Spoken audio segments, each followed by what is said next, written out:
So this morning, we decided to go back into time and look at an amazing album that you dropped 18 years ago. My Poetry. It's been 18. Yes, it's been 18. That was in 2008. So it's 18 years since you released MANWENSEM. And this morning, having to go through all the songs on that album. Why? We salute you for this incredible work that you actually Thank you. But before we delve into the album, tell us, as at that time, maybe, experience and all that might have taught you a lot, but as at that time, what informed the choice of a title, MANWENSEM or My Poetry, for this album? I think it will be multiple factors. The first one was that at that time I wanted Ghana to see how poetic I was as an artist. I think that is one of the reasons why I call the album MANWENSEM, so that people will pay attention to the fact that I'm not just putting words together, but those are some poetic pieces. Then the second reason is that, remember at that time I was at Tech and I was studying Akan and linguistics, and they had empowered us with so much knowledge that I was expressing myself in the most poetic way as possible based on the information that I had been receiving from being a student for 3 years. So I think that these are the two reasons why the album was called MANWENSEM. And then also I decided that each one of the songs, even if you didn't put music to it, if you wrote it down as literature or literary text, it will still qualify to be high art poetry. So that is why I call the album My Poetry. Interesting. There's a lot of thinking going into that particular one. And I like the fact that you said that was more like you experimenting everything that you had learned from school after having to study Akan.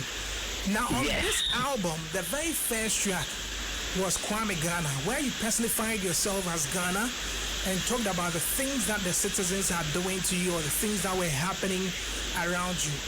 18 years down the line, the same things are still happening. When you listen to that song today, how would you feel? Would you feel disappointed that things have not changed and that things you spoke about 18 years ago continue to persist? Well, the things that I spoke about on Kwame Ghana were things that I had seen from observing Ghana as a young man. And so I don't think that these things will change in terms of chiefs selling land, one land to two people, in terms of politicians chopping money, in terms of musicians using their craft for mundane purposes. I don't think that these things will change, because I was describing the moral fiber of the society at the time and as I had looked at it. So, and these are not things that you can use 18 years to change. They are gradual shifts in time, because my music alone cannot stop a politician from stealing the money for the hospital. Yeah, do you understand it? Yeah, I get it. But I mean, so I am not disappointed as in the things are happening. I am just sort of ashamed. I am not disappointed. I'm just ashamed that we are not changing. We are not, the moral fiber of the society is static or getting worse. So I am not disappointed. I'm ashamed. 18 years down the line, many have heard the song. I remember yesterday when I tweeted it, somebody was like, NY, are you aware or would you believe that I was also listening to this same album right now? It tells me that people still listen to the message, and unfortunately the change is not happening. Do you think this change, I mean after 18 years, we'll still have to take another 18 years to make it change? Not quite. It depends, social change takes time. But it is very difficult for us to calculate the pace that or the immediacy of the change. Maybe a government can come up with a software that changes completely the land dispute problem. There can be a law enacted about land ownership in the country, and then immediately it can change the way land is acquired in this country.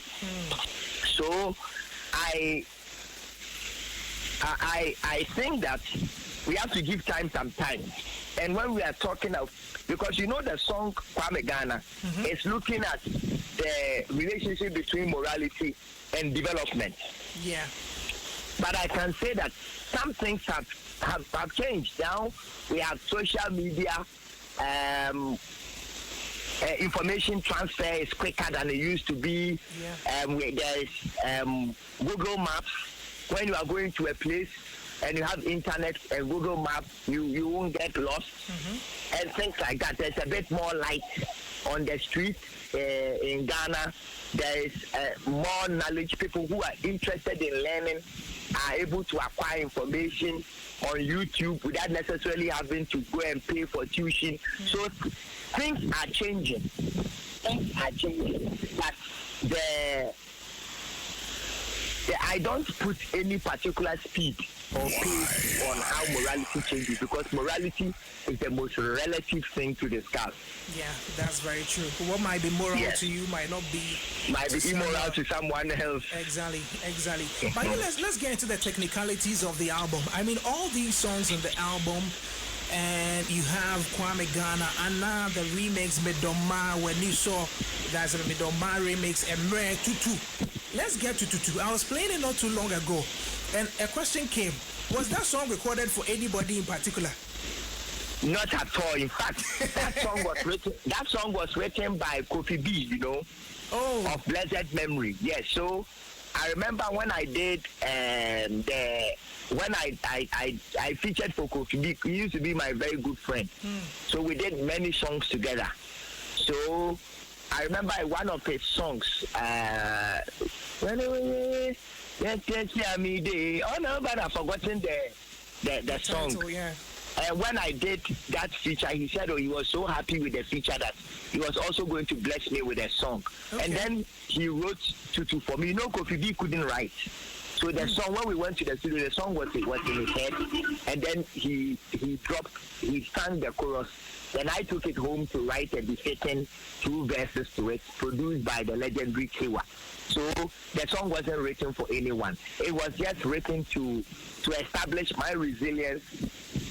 At that time, my dominance in the music industry, and to state that I'm not too worried about what others think about me, and I'm focused on going to the dreamland.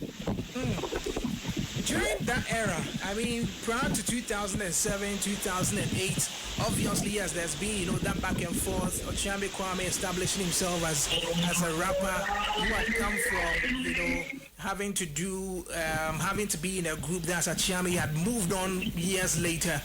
And that time, there was a transition with music where almost every artist was now doing crank. Almost every big song was being produced by Richie Mensah of Lynx Studios or Lynx Entertainment at that Kingsby Junction at Chimota.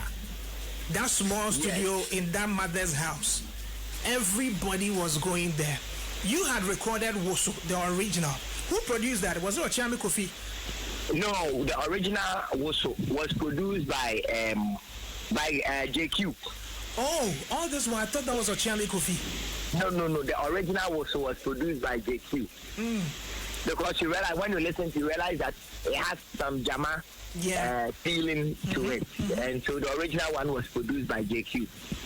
Why did you decide to do a remix? Because the vision that I had for the song, both JQ and I were unable to present it YFM. That I wanted to hear it.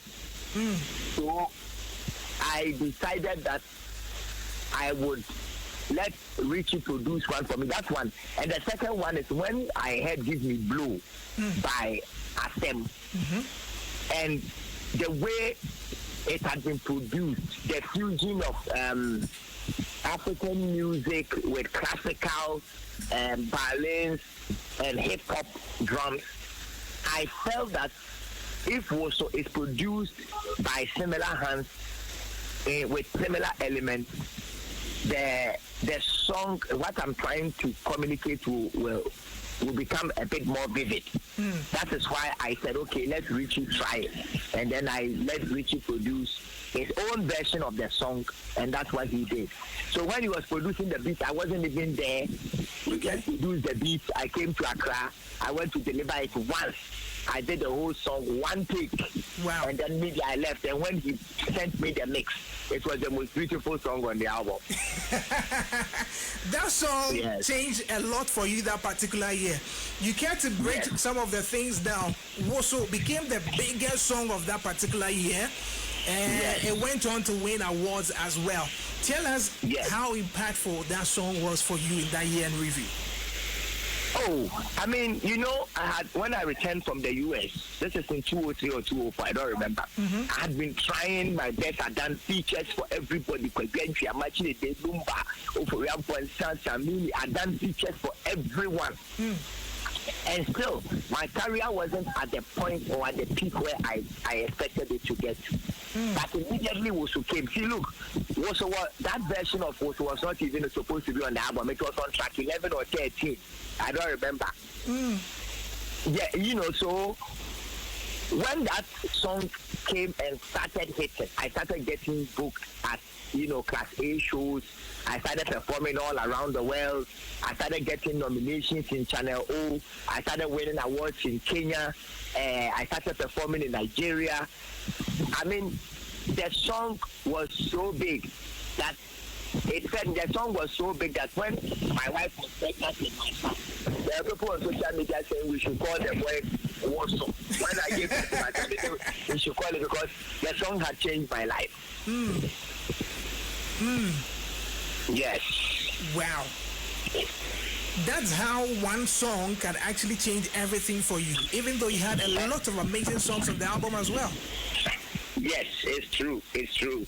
It's true. That one song changed everything, including making me Artist of the Year, which comes with a lot of positive things. You know, including making me Artist of the Year. That changed a lot for me. A lot. Wow. Amazing. Guys, if you just tuned in, I'm speaking to Okyeame Kwame, the rap doctor. We are looking at his album, MANWENSEM, released in 2008. That's 18 years ago. He's talked to us about some of the songs on the project, and of course, Woso, which was one of the biggest songs on the album, and how that song turned around everything for him after he had been in the US for a while, come down to Ghana, release songs, and in today's term, Kim Palita will say, na MPK. But not MPK. but also turn everything around for you. If you look at MANWENSEM today, and there's a song on there that you would want to promote again today, or there's a song that you would want Ghanaians to pay attention to today, what song would that be? I didn't hear the question. Please forgive me. I'm saying again. I'm asking that if you should take the project, the entire project today, and say there's a single on there that I want Ghanaians to pay attention to, or you want to promote as a lead single today, what song would that be? Apart from Woso. Yes, of course. Okay, you see, every song on that album was amazing, especially I really liked Anna a lot. I liked Anna a lot. It was a very yes. It was a very it was a very poetic song. You remember that the album was called MANWENSEM? My poetry. You know, so exactly. So I think that almost all the songs on the album were very poetic, but Anna was my favorite on the whole album. It was my favorite on the whole album. And it was my favorite on the whole album. And I think that it is one of the most beautiful songs that I have ever written. So since it was my favorite my favorite song on that album, that was a song that I was hoping that it does what was so did. But I guess other elements must come to play in connection with tempo, danceability, relatability, and things like that. So, and because it was a straightforward song, where I just did stanzas as we do in poems. But Anna was a deep song that even to understand the chorus, you need to understand Ashanti history. Exactly. And you know, so you need to understand what Buesiakon have done for Ashanti to be able to understand the chorus and the whole rap, as in the layers of meaning with the rap. And the fact that the song is just a man trying to say he doesn't understand women. And no matter what he does for this woman, he doesn't know whether it's the right thing that he's doing or not. I think that is the song that I had my focus on the most. Interesting. I mean, of this particular album, I mean, you had Mr. Versatile and all that as well. Mr. Versatile also had you doing about 5 or 6 different. No, was Mr. Versatile on that album, or it was? No, it wasn't on this album. I'm saying away from this particular album. Mr. Versatile was a different thing altogether. So I'm just imagining, you know, what went into that one, and also talking about Anna and how you wanted to lay a pipe all the way so that the Coca-Cola but still a son tiasi. Ampa. I see Ampa. Interesting. Well, I mean, I wouldn't take much of your time this morning, but if you look at production from then and today, do you think there's been growth? Do you think there's something we are lacking? Are we missing something, especially when everybody says we are now doing Afrobeats, we are doing that, we are doing that?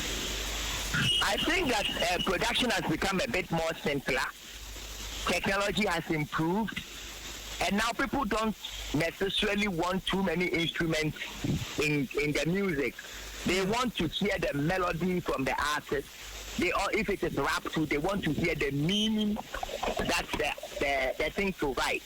So they are not too fixated on many instrumentation. You can see that music that Kim Paluta, Promise, Kwame Eugene Kiddy, and the Asaka boys are doing. You can see that the music has been made simpler. The sound is also better. Currently, the sound that the young people produce is slightly better than the one that we produced. You know, and also because it is made simple and technology has improved. Okay. What else has changed? I think that now the music is not just the melody and the lyrics. Also, a very, very key part of it is the vibe. It's the vibes. Meaning is not only through words and appreciation. There's also context. Storytelling has improved in modern times. I think that the music that the young people are doing today is slightly better, and it's an improvement over what we did. What I think that we did, which I wish that the young people will do a bit more of, is to bring more live instruments, horns, more live guitars, more live gigs, so that the other musicians who are also players in our industry would feel that they are contributing to it. And more we have live instruments in the production, the longer shelf life the song takes. The song takes a much longer shelf life when there are live instruments in it. That's why Amachi Bede, Lumba, and Kwagentry's music stay classic for a long time, because it has a fusion of pop, computerized programming, and some live music. So this is my take on modern music. Amazing. I'm pretty sure that's quite a good advice to any young talent who is listening to us this morning. Andrea says, NY, let's make it clear that Okyeame Kwame is a legend. Yes, indeed, he's a legend. This year, you turned 50 years. Yes. Happy birthday in advance. I think that's in April, right? Thank you. Yes, it's in April. Are we going to have a celebration? We are going to have a whole year of celebration. In fact, last night we're planning the launch of OKRTC. So once we launch, we are going to roll out the things that we are doing throughout the year, and it's going to have a very massive regional impact. I know that once it's ready, we're going to get all the details you're going to share with us here on YFM. Bro Kwame, I wouldn't take much of your time, but thank you very much for spending time with us this morning and giving us insight into this particular album. We really appreciate it. Nana, me that's it. All right, bye. All right, guys. So there you have it. Okyeame Kwame on this one. MANWENSEM. Yeah, that's my poetry. Best rapper alive.